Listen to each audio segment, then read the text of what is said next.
Bonsoir à tous, je suis très heureuse de vous retrouver pour cette dernière et 10e émission de So Digital, votre émission consacrée à l'ère du numérique. Aujourd'hui, mon invité est Sébastien Duchemin de chez Soprasteria. Il va tout nous expliquer sur la Smart City, ces villes dites intelligentes. Bonjour Sébastien. Bonjour Victoria. Eh bien, on commence cette émission. Expliquez-nous, qu'est-ce qui se cache derrière ce terme de Smart City, ces villes intelligentes? Est-ce que ça veut dire qu'il y a des villes idiotes? Alors, la Smart City, la ville intelligente, c'est une démarche d'innovation urbaine, sociétale, managériale, qui prend sa source dans la révolution digitale. Donc, qui prend sa source dans le développement des objets connectés, de l'intelligence artificielle, du big data, de la robotique, des réseaux sociaux, en réponse aux enjeux de la métropolisation. Et dites-nous, comment en sommes-nous venus à ce stade de décider de développer des Smart Cities?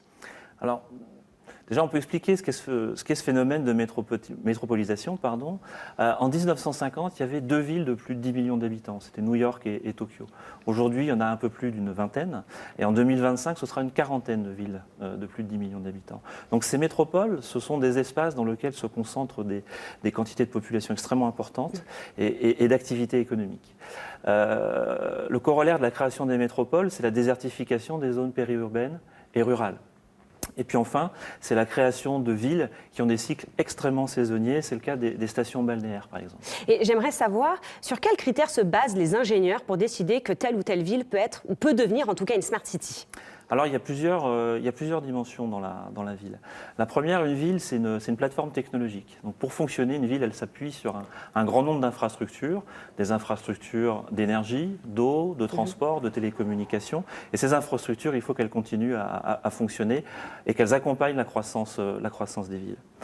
Ensuite, une ville, c'est un espace collectif. Cet espace collectif, il faut l'administrer, le réguler, le gouverner, c'est-à-dire qu'il faut en planifier le développement urbain, le développement économique, l'attractivité, la résilience dans certains territoires. C'est un deuxième enjeu. Puis enfin, la ville, c'est notre terrain de vie quotidien. Oui. Donc dans une ville, on se loge, on y travaille, on s'y éduque, on s'y divertit, on a des loisirs. Donc c'est vraiment un espace dans lequel on exerce une multitude d'activités.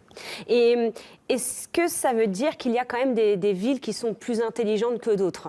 Alors on ne peut pas dire qu'il y a des villes plus ou moins intelligentes, il y a des villes qui sont plus ou moins innovantes, il y a des villes qui vont plus ou moins utiliser cette révolution numérique pour se transformer. Et en parlant donc de villes innovantes, y a-t-il des exemples de ces nouvelles villes? Alors, il y a beaucoup d'exemples. On pourra citer Rio, oui, où le choix de Rio a été de déployer un grand nombre d'objets connectés afin de mieux superviser le fonctionnement de la ville et ensuite de développer une gestion prédictive de la ville, c'est-à-dire anticiper les difficultés de transport, anticiper les difficultés qui vont concerner la sécurité, par exemple. Dans d'autres modèles, qui sont beaucoup les modèles de l'Europe du Nord, notamment Helsinki, oui, c'est vraiment la ville réseau social, la ville ouverte, collaborative, dans laquelle chaque citoyen va pouvoir s'emparer d'une problématique et y apporter une solution.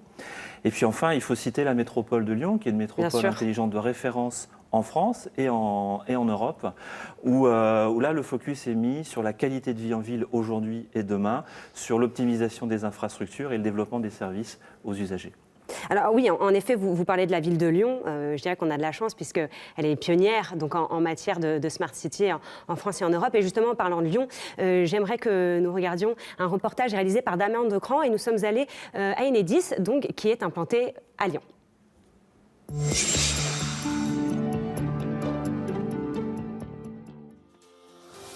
Enedis est l'entreprise de service public qui développe, exploite et modernise l'ensemble des réseaux électriques qui alimentent chaque foyer en énergie.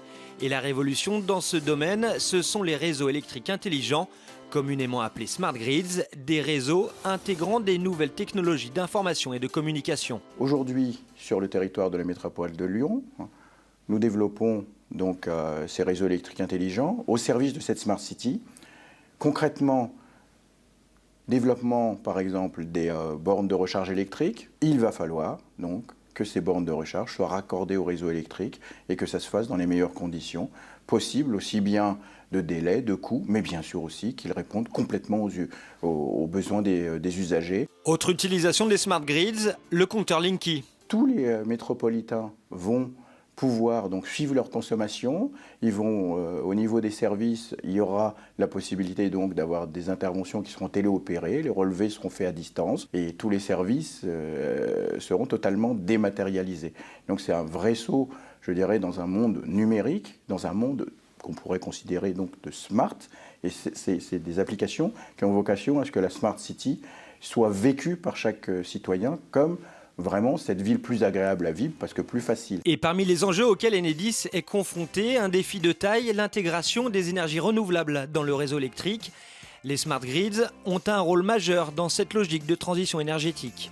On a dit pendant très longtemps que les énergies renouvelables étaient intermittentes et variables, donc c'était une des caractéristiques qui les rendait difficilement intégrables et utilisables à grande échelle.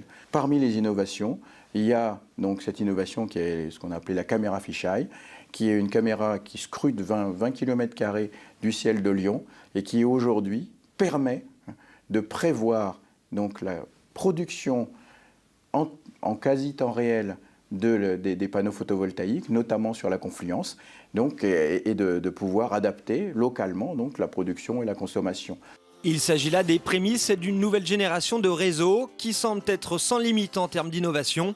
La clé pour rendre la ville plus agréable pour tous et s'adapter aux usages de demain.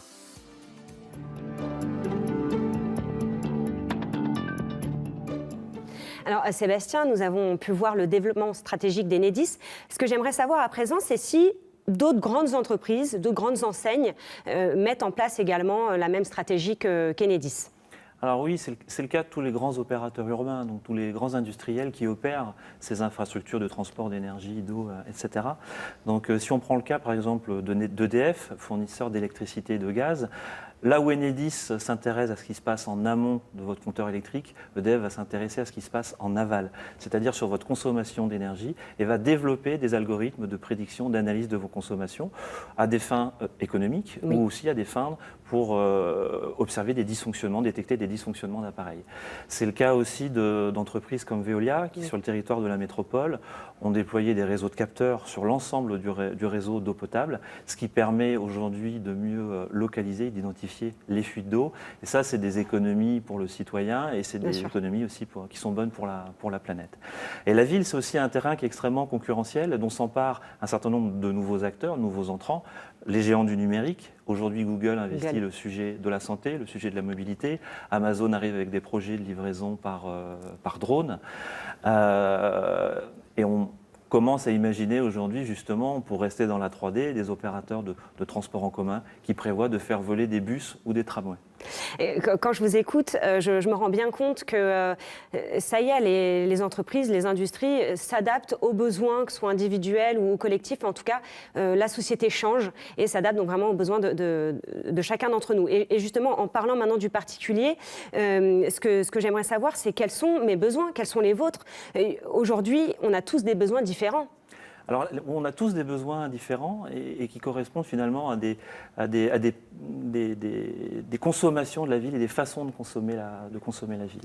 Si on prend quelque chose de tout simple, comme se déplacer d'un point A à un point B en ville, vous avez une type de population qui va aller au plus rapide. C'est une population fonctionnelle, elle va privilégier la rapidité.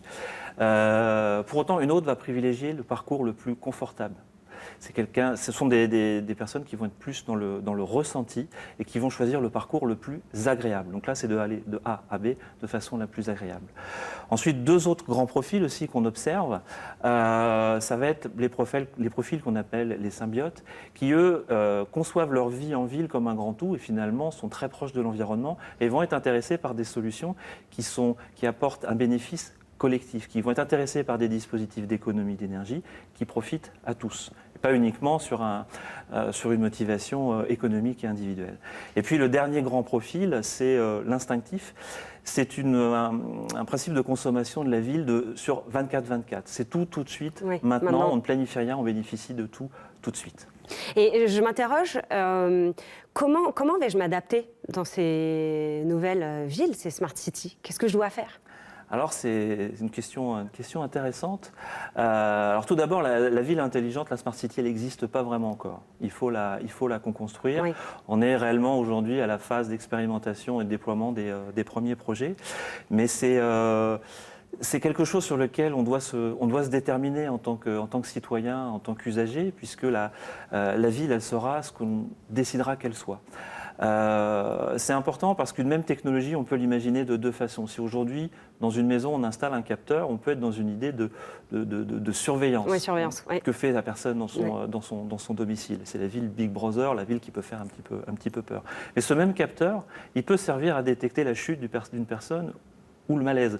Là, on est dans la prévention, on est dans la ville Big Mother. Donc cette ville, cette Smart City, elle saura vraiment, il faut se déterminer, il faut choisir comment on va utiliser la technologie. Et alors, on reprend donc Lyon. Comment suis-je actrice, comment est-on acteur dans la ville de Lyon, en quelques mots?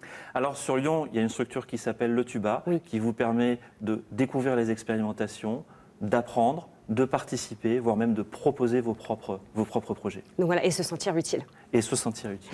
Bien. Alors nous arrivons à la fin de cette émission. Sébastien, pour conclure, qu'est-ce qu'on attend des Smart Cities? Que pensez-vous de l'avenir des Smart Cities? Alors moi, je pense que c'est un sujet qui est plein de promesses. Il faut rester vigilant, s'informer, participer, mais c'est une belle promesse de progrès pour la qualité en ville. C'est positif pour C'est l'avenir. positif, oui. Eh bien, merci beaucoup Sébastien d'avoir été mon invité et je pense que nous ne regarderons pas les villes de la même façon à présent. Merci encore une fois. Merci à toute l'équipe Soprasteria qui m'aura accompagné pendant ces 10 émissions. Merci à vous qui nous avez regardés. Surtout, vous pouvez regarder toutes les émissions en leur intégralité en replay sur tlm.tv. Surtout, n'oubliez pas nos réseaux sociaux avec le hashtag SoDigital. Je vous souhaite de très belles fêtes de fin d'année. À bientôt sur TLM.